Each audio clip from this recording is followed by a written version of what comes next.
So the Bridging the Gap project started from trying to advocate for the crystallization of skills for a changing world in South African classrooms. And so that means skills like problem solving, adaptability, critical thinking, Ubuntu, resilience, all of these skills, thinking about them as kind of a breadth of skills that are really important for every learner to leave school with to enable their success in life after school. And so this means whether it's going into entrepreneurship, employability, whether they're going into university, or even just kind of in life in general, these are the skills that they're really going to need to set them up for the future. And especially important being that we're in this ever-changing world where things are moving at an increasingly fast pace, we need to really prepare learners for the future.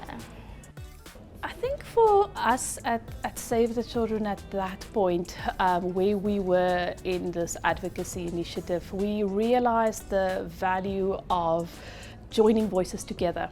And we had 1 year left in the project, and we were thinking that if we wanted this to continue further, if we wanted this to have momentum and impact, you cannot underestimate the importance of bringing others along on the journey, and hoping that if other people exit and there is still a collective that carries on the messaging and carries on the good work, then we know that we are still moving forward. And even if some people are no longer there and others join in along the way, we're still moving forward.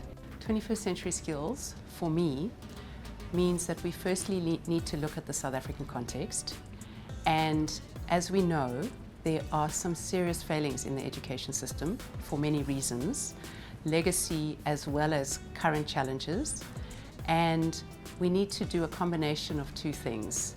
The one is address the fundamentals and the basics.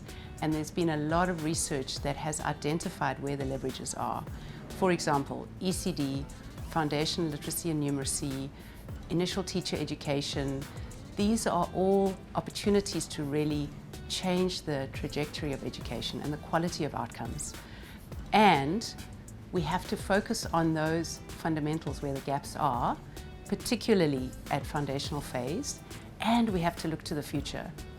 I think advocacy is not about telling government what they should do. It's about how every person needs to make local solutions to their problems. So it's about getting more and more people the opportunity and the excuse to collaborate to try and support the schools that are close to them or that their children are at. And it really needs to be a collective effort.